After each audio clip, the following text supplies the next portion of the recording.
Dan terasa di sini untuk membuka dia, untuk operasinya tentunya dia sudah mencapai versi 1.03 bro.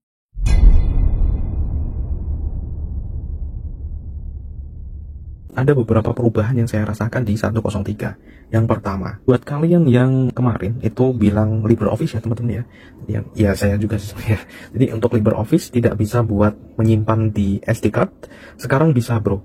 Nah di sini ya, aku memakai app image yang sama seperti kemarin, dan ini nggak saya perbarui ya kayak teman-teman. Jadi yang versi yang kemarin kita nggak bisa buat simpen di SD card, sekarang bisa teman-teman di sini. Oke, seperti itu. Seperti ini ya teman-teman, ini udah kebuka. Nah di sini aku pakai dua ya teman-teman ya. Di sini kadang-kadang ya, jadi yang ada di sini ya, yang saya buat semi permanen tapi masih bisa dicopot-copot ya di sini ya, tetap ya. Oke, terus ada tambahan lagi nih ya bu ya, seperti itu. Jadi ini SD card itu sekarang saya jadikan kayak flash disk ya. Nah seperti ini, kita coba aja kita akan coba buka. Oke, nah ini ya teman-teman ya, di sini lalu kita akan simpan ya, simpan file, save as. Oke, kita akan simpan di ini ya teman-teman. Ini removable ya, RC Linux. Ini adalah SD card punyaku ya, micro SD card, micro SD card. Kita akan coba kita taruh di dokumen nih ya, dokumen di folder sembarang ya. Di sini untitled aja gini atau kita tambahin ya. Nah seperti ini. ODF ya, sama seperti kemarin ketika kita coba ODT ya, ODF text dokumen ODT. Oke, save. Kemarin itu ketika kita save itu nggak bisa, sekarang bisa bro. Nah seperti ini. Oke, sekarang sudah bisa. Terus yang kedua. Nah, yang kedua di sini kabar gembira bro. Di sini Kadon Live. Ini yang aku pakai yang kemarin ya, ketika kita coba untuk webm itu dia agak error ya teman-teman ya. Sekarang enggak ya teman-teman ya. Jadi lancar sekarang teman-teman.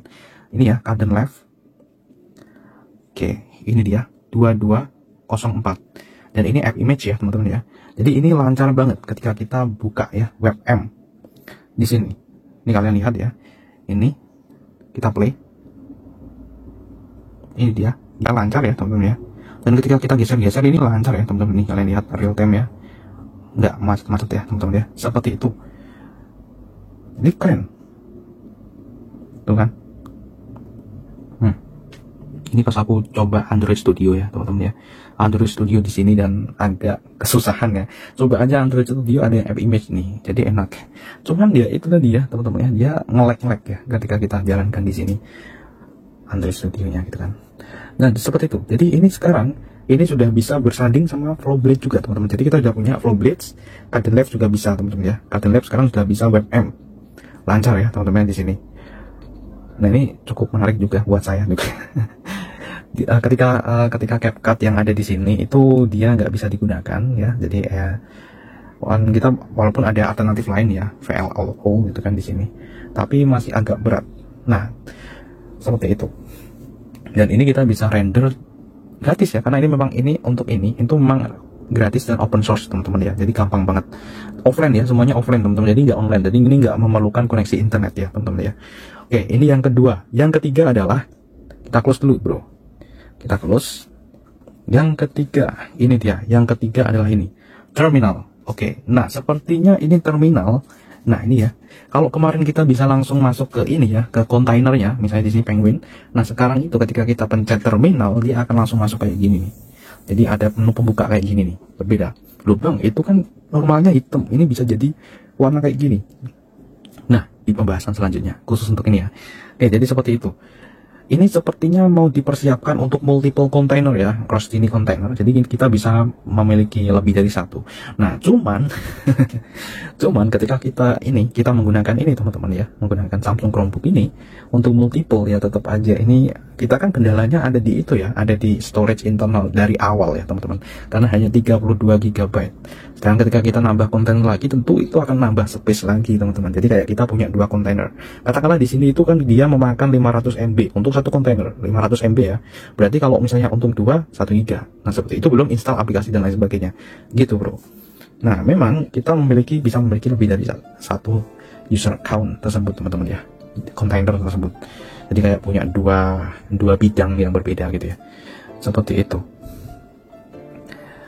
Jadi kita perlu klik untuk bagian ini Penguin, baru dia akan, nah ini dia terminalnya nyala. Walaupun ini kita close seperti ini dan kita klik lagi di bagian sini terminal, dia akan seperti ini gitu.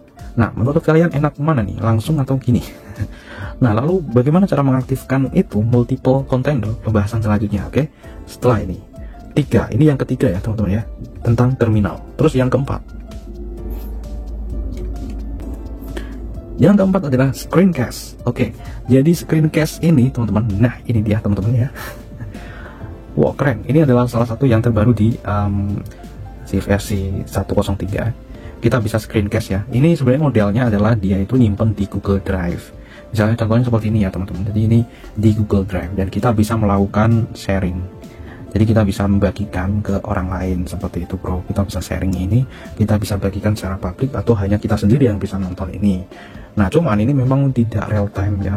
Dan di sini ada transcript tool juga yang mana ini bisa langsung kayak auto detect ya untuk language-nya. Jadi nanti bisa langsung dibuat part-part gitu ya teman-teman. Kalau di YouTube itu macam itu ya, macam ya kayak time code-nya, kayak section ya, kayak sectionnya. Jadi sudah auto gitu. Cuman bahasa Inggris teman-teman. Kalau kita bahasa Indonesia itu masih kacau. Ini belum bisa bahasa Indonesia. Ini masih bahasa Inggris. Seperti itu. Tinggal new cast di pembahasan terpisah bro. Oke. Yang jelas di sini ada fitur baru yang namanya screencast ya. Fungsinya seperti itu. Nanti kita bisa sharing. Ini juga kita bisa kolaborasikan dengan Google Classroom juga bro. Itu yang keempat. Nah terus yang kelima adalah ini dia teman-teman. Yang kelima adalah ini sebenarnya ya. Kalau kalian lihat ini di sini itu kan ini ada ini ya teman-teman ya. Jadi kita kan bisa untuk front kamera. Nah, seperti ini, bro. Kita bisa menggunakan front kamera. Nah, untuk pembahasannya sudah saya bahas di sini sebelumnya. Kalau sebelumnya itu saya bilang bahwa itu kalau buat ngerekam itu yang rekam yang agak berat itu banyak macetnya gitu kan. Nah, sekarang di versi 1.03 ini udah lumayan, teman-teman ya. Jadi udah jarang macetnya ya. Sudah jarang macetnya. Jadi ini udah agak lebih stabil. Ya, udah agak lebih stabil. Nah, ini adalah contoh dari video yang kita buat teman-teman yang akan meluncur nanti. Nah, ini dia contohnya ya teman-teman ya di video ini. Nah, ini kan ada, nah kita bisa facecam ya teman-teman ya di sini. Dan ini lancar teman-teman ya. Ini udah berhasil kita restart. Dan ketika kalian lihat ini sudah aktif ya, enable allow multiple constraint. Nah, kalian bisa lihat di sini. Oke, sudah. Kita close dulu. Oke. Lalu kita menuju ke sini lagi. Dan gitu.